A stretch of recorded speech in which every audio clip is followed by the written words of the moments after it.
but it's, of course, this general will. It's an oppressive common good because it's not truly common. So is the one who has all these inspiring sentences like, if man will not be free, he must be forced to be free. Right? That's a kind of a tip-off that we're talking about an oppressive common good that doesn't really serve the individual. And almost everything out there in the political landscape is some derivation from this original rejection of the common good that you see in Hobbes and Locke and these others. It's different. It's 30 wonderful flavors of liberalism. It's all different versions of having rejected the common good. That's why Catholic social teaching is different in principle from different liberal views out there. Whether those liberal views are described as left-wing views, communism, socialism, whether they're described as sort of right-wing or the other side of the spectrum, libertarian, or these are different in Catholic social teaching is different in principle for them, precisely opposite ways. Now, one of the things that, if I may raise a second objection here, one of the things that people wonder about is, well, you're talking about this common good and how it's prior and superior to everything else. Hey, what about the spiritual life? Isn't the individual with his immortal soul related to God? Isn't that something that trumps the common good and is above the common good? So therefore, look, if you're going to talk about that material, temporal realm, then maybe the common good is superior. But if you're talking about the spiritual realm, then the personal good is higher and the common good drops out of the picture. And the answer to that is, that's to misunderstand how fundamental the common good is. Why is God the most desirable, the best, and most wonderful thing in the universe? Because he is the most universal common good. God is not removed from the common good. He is the common good. He is the exemplar common good. Where are you getting this from, Hippler? St. Augustine says it. St. Thomas says it. It's all over the place. The recognition that the charity and the love of God is a love of that good which is the source of all other good in the universe. In fact, St. Augustine in Book 12 of the City of God locates that as the sin of the fallen angels. Let me read it so I'm getting it exactly for you. Here we go.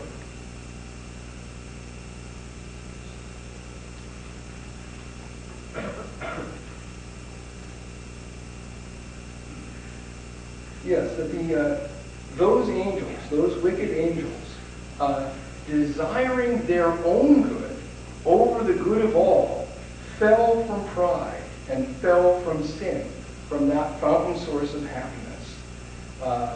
Whence it is written that charity seeks not her own, because to be understood that charity is that which prefers the common good to personal advantage, and not personal advantage to the common good. Okay? So how does Augustine define pride? Pride is rejecting that good which is common, or desiring the good which is common as if it were your own good. You could have it for yourself and deny it to others. Charity, on the other hand, is to seek your good in the common good, to recognize that the good which is perfective of you is perfective of others, and that to love it in that way is to love it more abundantly. Go back to St. Augustine's definition of the common good, that a good which is possessed and can be shared by others without being reduced, if it is not shared, is not possessed as it ought to be. We've hit now three different terms in Benedict's Encyclical, which hopefully now you see in a new light, right? Love, truth, and the common good. When he talks about love, he's not just talking about love in a sort of individualistic way, but again, it's connected to the notion of the common good. I love and will the good of the community because I recognize that that good is something that is a part of this much larger good. That God is a good ultimately, which is the good of everyone, and that society isn't just ordered to these sort of just relations down here. Society, perfected by the love of God, is making possible that good for other people. I worked, it wasn't on my resume, but I'll disclose it to you, with without shame, that for 6 years I was a diocesan justice and peace director. No, I didn't rabble-rouse. I didn't lead, red marches down the middle of Main Street. I had the pleasure of working for Bishop Raymond Burr, who many of you may be familiar. He wasn't into that nonsense. He wanted somebody who would come in and teach social teaching in an orthodox way. And one of the things I encountered over and over again in doing that work was that when people think about social justice, they think about it entirely in horizontal terms. So the whole notion of evangelization, like Pope John Paul II talked about in Ecclesia in America, that care for the poor should be evangelical and evangelizing. That's simply off the radar for them. They're focused entirely on oppression, injustice. Those are things which, of course, should bother folks. But they have to recognize that there is something beyond in terms of Catholic social teaching. This is this element our previous speaker, Professor Medai, talked about the difference between justice and charity. Ultimately, we're not just about focused on just relations, but charity, which is willing this highest good for others. And that highest good is God. This is some big spiritual thing. We want everyone to share in God as much as possible. There's a wonderful quote from John the 23rd. It's in Pacem Terris. He says this. This is going to sound very pre-Vatican II, perhaps. But here's John the 23rd. Men, composed as they are of bodies and immortal souls, can never in this mortal life succeed in satisfying all their needs or in attaining perfect happiness. Therefore, the common good is to be procured by such ways and means which are not only not detrimental to man's eternal salvation, but which positively contribute to it. The common good is to be promoted not just so that it's not detrimental to man's salvation, but so that it promotes it. It's not enough to have a society just sort of not encourage people to sin.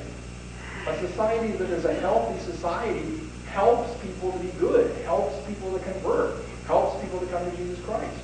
This is in the old days what we would call the social reign of Jesus Christ. Now with many groups I could say that I would get hissing from the audience at this point.